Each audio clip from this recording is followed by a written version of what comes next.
Llegamos al último capítulo de la primera carta de Juan. Este capítulo 5 que está dividido en 3 partes, del versículo 1 al versículo 21. Del versículo 1 al versículo 5 trata este tema, la fe que vence al mundo. Del versículo 6 al versículo 12 trata este tema, el testimonio del Espíritu. Y por último, del versículo 13 al versículo 21, el conocimiento de la vida eterna. Estos son los 3 temas que en las próximas semanas os vamos a presentar en este espacio de los estudios bíblicos. Hoy los primeros 5 versículos de este capítulo 5, primera carta de Juan. Todo aquel que cree que Jesús es el Cristo es nacido de Dios, y todo aquel que ama al que engendró, ama también al que ha sido engendrado por él. En esto conocemos que amamos a los hijos de Dios, cuando amamos a Dios y guardamos sus mandamientos. Este es el amor a Dios, que guardemos sus mandamientos, y sus mandamientos no son gravosos. Porque todo lo que es nacido de Dios vence al mundo, y esta es la victoria que ha vencido al mundo, nuestra fe.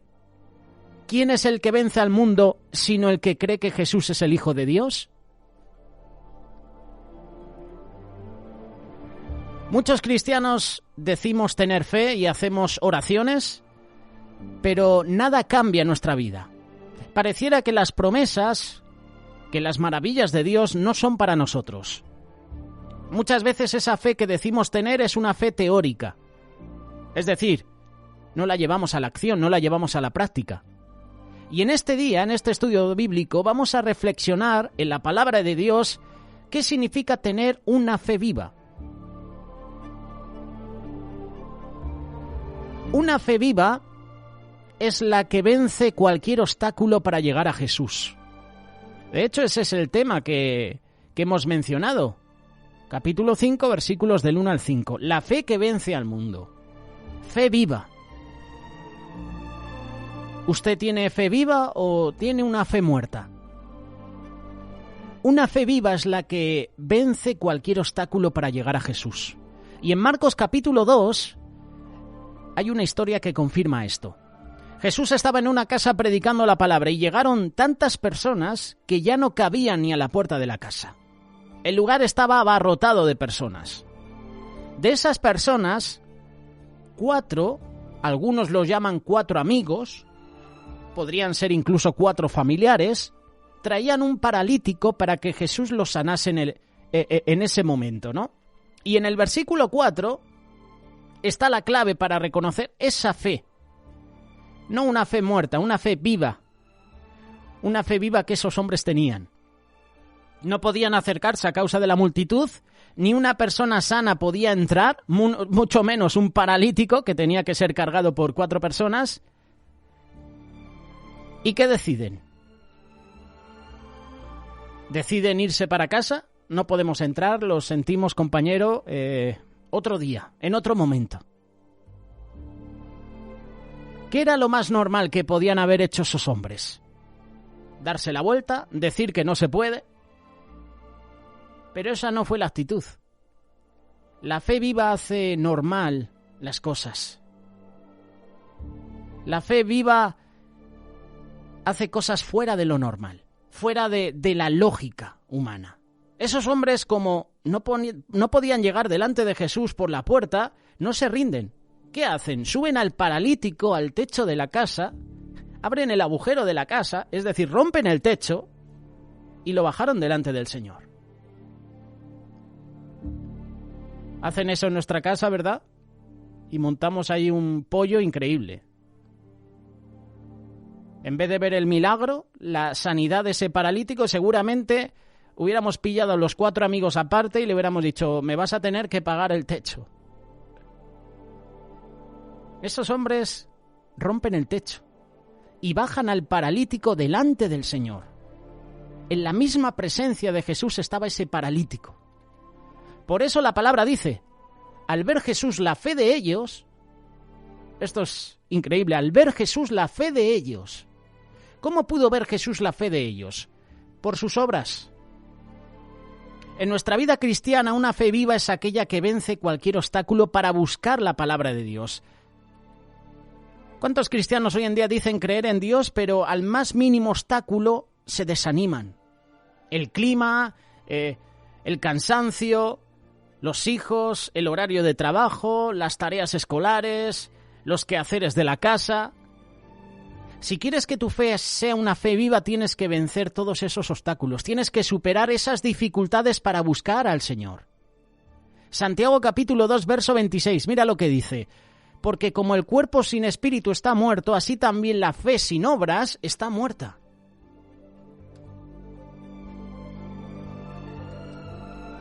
Jesús vio la fe de ellos. Vio la fe de ellos por sus obras. Una fe viva es la que vence cualquier obstáculo para llegar a Jesús. Una fe viva es la que, pase lo que pase, no se aparta del Señor.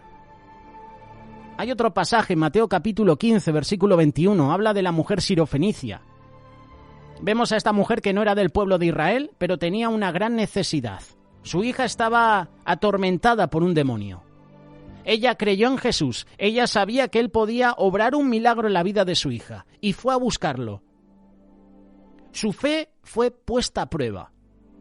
Dice la palabra que el Señor no le responde palabra. Los discípulos además la mandan callar. Le dicen a Jesús los discípulos, oye, maestro, despídela, que está detrás de nosotros, dando voces. Ella clamó aún más. Y mira la respuesta de Jesús. Son 3 obstáculos. Jesús, en primer lugar, no la responde palabra. ¿Te has sentido alguna vez que has pedido consejo o has ido a alguna persona, le has comentado algo y esa persona no te ha dirigido la palabra? A lo mejor porque estaba trabajando, estaba ocupado, pero ¿te has sentido así? Que estás hablando con alguien y como que no te dirige la palabra. Primer obstáculo, silencio de Jesús. Segundo obstáculo, los discípulos. Oye, Jesús, despídela, échala de aquí, es que está detrás de nosotros gritando y no nos estamos enterando de lo que estás compartiendo. ¿Te ha pasado alguna vez que estás en el cine, por ejemplo, viendo una película y a los de atrás están hablando y te dan ganas de girarte y dice, oye, ¿os queréis callar? Los discípulos le dicen a Jesús, oye, despídela, que está detrás de nosotros, la que está liando, nos está dando la tabarra. Segundo obstáculo, la oposición de los discípulos. Y tercer obstáculo,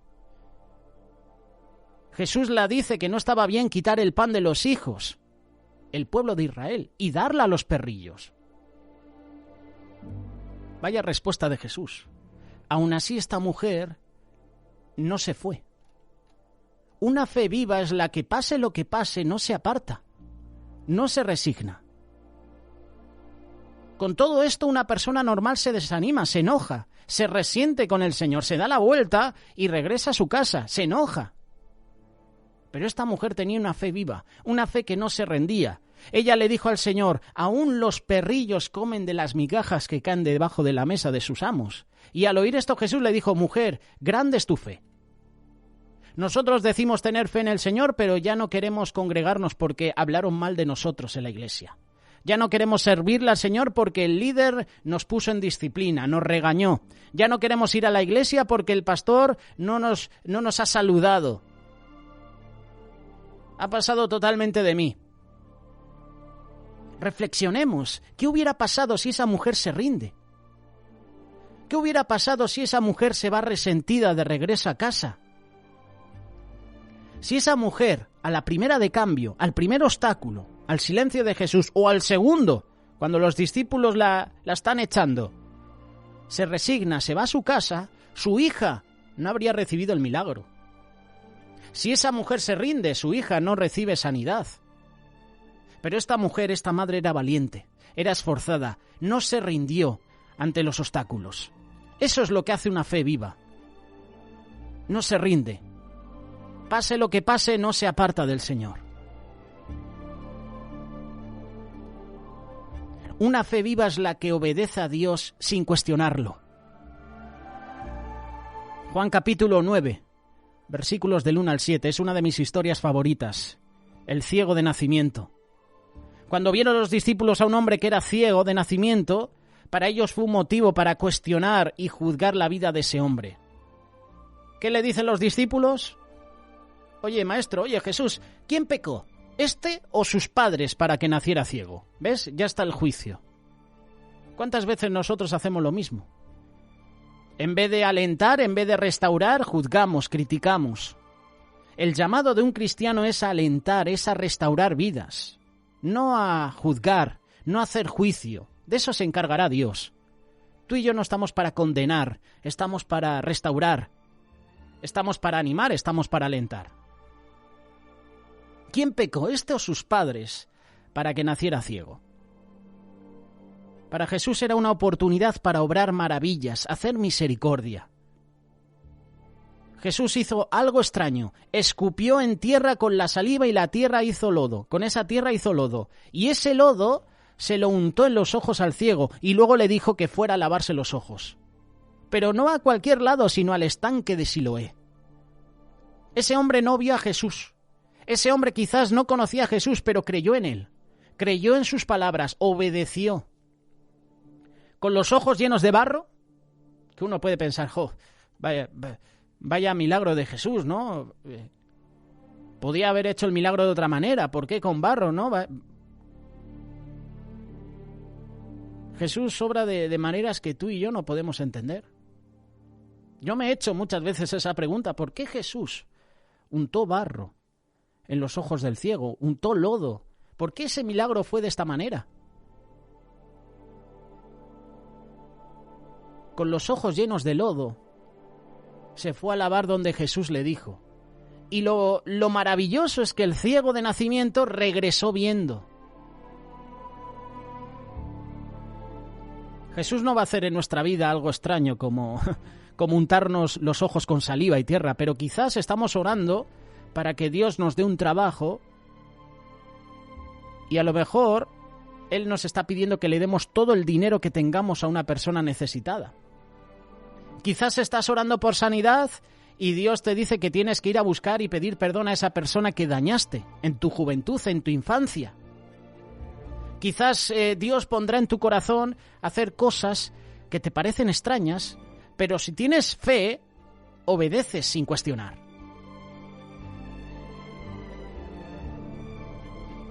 Ahora sí que podemos responder a esta pregunta. ¿Cómo está nuestra fe? ¿Es una fe viva o está muerta? Porque esta es la fe que vence al mundo. Eso es lo que dice la primera carta de Juan, capítulo 5. Mira lo que dice el versículo 4, porque todo lo que es nacido de Dios vence al mundo. Y esta es la victoria que ha vencido el mundo, nuestra fe. ¿Fe viva o fe muerta? Me gustaría comparar ese pasaje famoso, sin duda el pasaje más leído, más memorizado, más escrito, más conocido, Juan capítulo 3, verso 16. Porque de tal manera amó Dios al mundo, que ha dado a su Hijo unigénito, para que todo aquel que en Él cree no perezca, mas tenga vida eterna. ¿Alguna vez te has preguntado por qué Juan 3:16 en el Nuevo Testamento, por ejemplo en la versión Recobro, le añade un asterisco a la preposición en? A mí me gusta leer varias traducciones de la Biblia y varias traducciones de algunos versículos. Pues en esta versión Recobro, que por cierto es la que presentan nuestros compañeros del programa Estudios Vida, de lunes a viernes a partir de las 10, y he sentido esa duda, ¿por qué le añade no un asterisco en esa preposición en? Y es que el Nuevo Testamento se escribió en griego, que es el idioma común de aquella época en esa tierra. En el griego original, la palabra traducida en expresa un significado diferente al que comúnmente conocemos. En se usa no solamente en Juan 3:16, sino también en otros versículos del Nuevo Testamento. Con respecto a la traducción de la Biblia, en este versículo la palabra en nos dice algo muy crucial sobre nuestra relación con Jesús. ¿Cuál es esta diferencia que se observa en creer en Él y creerle? Creerle es creer que Cristo existe, que Él es el verdadero, que Él es real. y no es necesario nacer de nuevo o ser regenerado para reconocer que Cristo es real. Mateo capítulo 8, verso 29. Hasta los demonios saben que Jesús existe y creen que Él es el Hijo de Dios. De modo que mientras creer en Jesús es importante, el Nuevo Testamento usa la palabra griega traducida en por una razón. Creer en Cristo es recibirle, es estar unido a Él. Juan capítulo 1, versículo 12 dice: «Mas a todos los que le recibieron, a los que creen en su nombre, les dio potestad de ser hechos hijos de Dios». Y este versículo hace equivalente creer en su nombre con recibirle. De modo que creer en implica algo más de un conocimiento mental o un reconocimiento. Implica el hecho de recibir algo espiritualmente. Creer es recibir. Un ejemplo, cuando nos ofrecen una tarta de manzana. Hay dos maneras en las que podemos reaccionar. Una manera es aquella en la que observamos la tarta, creemos que es una tarta de manzana, también creemos que para hacer esta tarta pues se usaron manzanas, obviamente, se usó azúcar, harina, hubo un proceso antes de ser horneada para que estuviera lista, para que tú y yo pues nos comiésemos esa tarta de manzana o de otra fruta. Hasta podemos creer que tiene un buen sabor. Esto es creer de manera objetiva. Es creer de manera objetiva que la tarta existe y que es una tarta de manzana que tiene un sabor bueno y seguramente está deliciosa. La otra manera de reaccionar es simplemente probándola. Mientras se come la tarta, usted la recibe. Sabe que la tarta existe, pero experimenta más allá de conocerla objetivamente, puesto que usted la está consumiendo, la está ingiriendo. Usted experimenta de una manera subjetiva la tarta, más allá de simplemente ver su existencia sobre la mesa. Disfrutas el sabor agradable, su textura. La tarta ya no está fuera de usted, la ha recibido. Ahora ese trozo de tarta, esa tarta está en tu vientre. Cuando creemos en Cristo, podemos gustar de Él, ingerirlo. Y esto es mucho más significativo que pensar en Él y creer que es real. Estar unido a Él. Creer en Cristo no es solo recibirle en nosotros, sino estar unido a Él. Aquel en quien hemos creído, creer en Él, es entrar en Él. Otro ejemplo, una piscina. Usted puede caminar por el borde de la piscina. Puedes observar el agua. Se puede dar cuenta que una piscina de verdad, con agua de verdad, está delante tuya. Esto es creer en la piscina, ¿verdad? Estoy viendo, es una piscina de verdad, tiene agua de verdad. Esto es creer en la piscina. Sin embargo, una vez que se mete en la piscina, el agua lo cubre, el agua lo rodea. Ya no se encuentra observando la piscina o pensando que qué bien se ve. Ahora eres partícipe del agua. Ahora el agua te refresca. Ahora estás nadando en ella. Los hechos objetivos son importantes, pero la Biblia revela algo más profundo respecto al tipo de relación que Dios quiere tener con nosotros. Él no desea que meramente creamos en Él de forma objetiva. Él no quiere que reconozcamos que Él existe. En lugar de eso, su palabra nos revela que al creer en Cristo estamos en Cristo. Dios ya no está fuera de nosotros. Entender esto nos ayuda a darnos cuenta no solamente al principio de nuestra salvación, sino diariamente. Antes de ser salvos, Dios estaba fuera de nosotros. Personalmente no teníamos nada que ver con Él. Sin embargo, cuando creímos en Él, entramos en Él y Él entró en nosotros. Llegamos a ser uno con Él. Ahora podemos experimentar esta unión con Él diariamente. Creer en el Señor nos permite experimentarle, conocerle personalmente. Esa es la base de nuestra vida cristiana. Todo aquel que cree que Jesús es el Cristo es nacido de Dios, y todo aquel que ama al que engendró, ama también al que ha sido engendrado por Él. En esto conocemos que amamos a los hijos de Dios, cuando amamos a Dios y cuando guardamos sus mandamientos. Esta es la fe que vence al mundo. porque todo lo que es nacido de Dios vence al mundo. ¿Has nacido de nuevo? ¿Has tenido un encuentro personal con Jesús? ¿Tienes una relación personal con Jesús? Si tu respuesta es positiva, afirmativa, gloria a Dios. Sigue comunicándote con Él. Si todavía no has tenido un encuentro personal con Jesús, ahora es un buen momento. No dejes pasar esta oportunidad. Busca la presencia de Dios. Humíllate, arrepiéntete, reconoce tu pecado. Deja que Jesús sea parte de ti.